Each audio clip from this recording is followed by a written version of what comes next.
Assalamu alaikum kız elim. Men bir 10 жылдан beri 10 жылдан ашып kaldı. Gaymarit men oruçum. Görünmеген жер калбай kaldı. Чынын айтсам, больницага деле көрүндүм, башка жерлерге деле көрүндүм. Временно басылып туралды да. Анан тааныштардан уктум, Аман деген байке бар. Ушундайлар карайт депчи, жакшы карайт.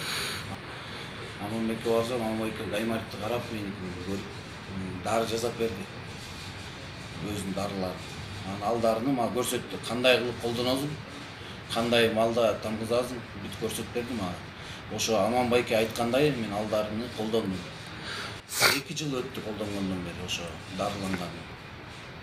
Ошо Гаймариттен кутулдум десем болот. Жакшы болуп калдым.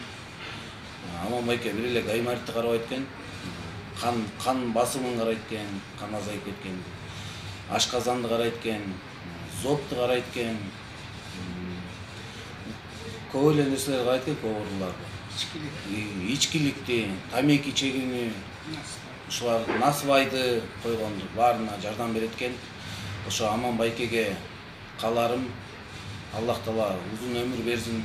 Ушундай кыйналып, ооруп жүргөн, арак кое албай жүргөн, тамеки, насыбай кое албай жүргөн, кыйналып жүргөн бир туугандарыбызга ар дайым жардам берип жүрөрсүн деп тилектешмин.